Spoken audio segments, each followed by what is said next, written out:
10, 9, 8, 7, 6, 5, 4, 3, 2, 1, 0. Ready start. सभापति महोदय, हिंदी की संवैधानिक स्थिति के बारे में किसी को स्पष्टीकरण देने की आवश्यकता नहीं है, और यदि है भी तो केवल यही कि संविधान के अनुच्छेद 343 के अनुसार हिंदी संघ की राजभाषा है विराम। यह है राजभाषा का दर्जा उसे संविधान लागू होने के साथ ही 26 जनवरी 1950 को प्राप्त हो गया। और जहां तक संसदीय कार्य का सवाल है, संविधान के अनुच्छेद 120 में यह व्यवस्था है कि संसद में हिंदी या अंग्रेजी में कार्य किया जाएगा विराम।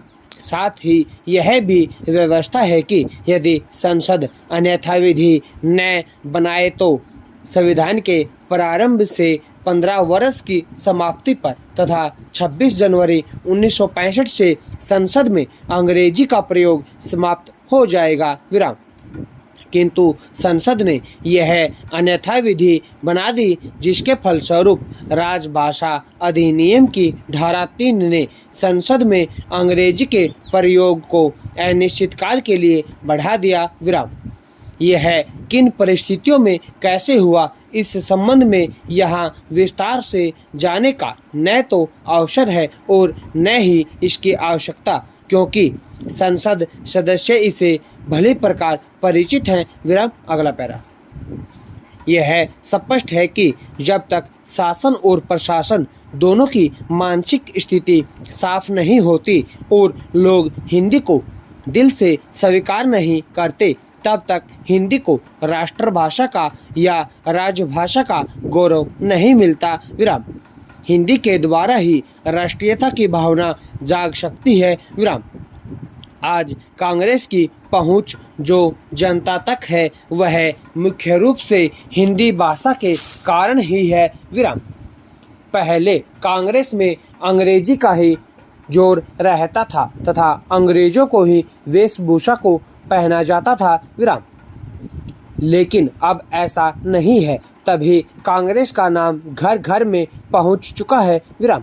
अब जबकि देश स्वतंत्र है, हमारा अपना राज है, तो फिर विदेशी भाषा का क्या काम? Question mark. अंग्रेजी भाषा द्वारा काम करना बहुत हानिकारक है विराम। अंग्रेजी में अपने घर पर काम करके आप स्वयं अपने मुंह से पुकारते हैं कि हम गुलाम हैं विराम। इस तरह से राष्ट्रीयता की आशा करना, अपने देश पर गर्व होना व्यर्थ की बात है विराम।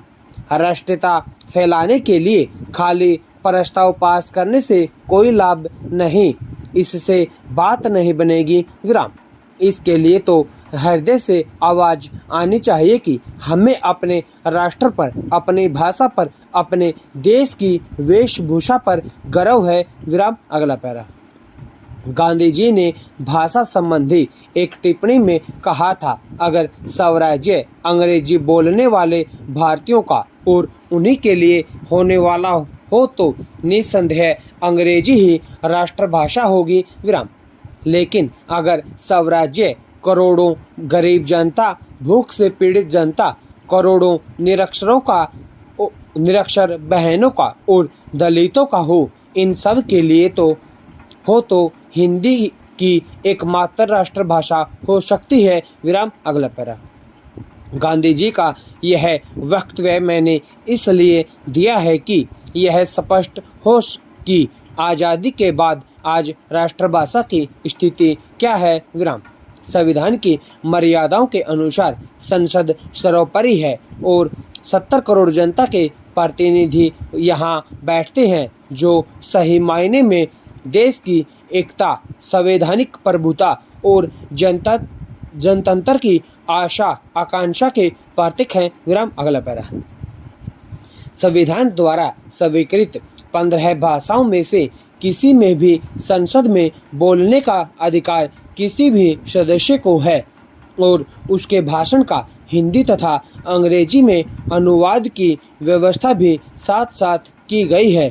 इस भांति संसद की पहल पर किसी प्रकार की रिपोर्ट, बिल, कागज, टिप्पणी रखी जाएगी तो यह आवश्यक है कि अंग्रेजी के साथ साथ हिंदी में भी उसकी प्रतियां रखनी होंगी, अन्यथा इसे संसदीय कार्य संहिता के प्रतिकूल माना जाएगा। विराम।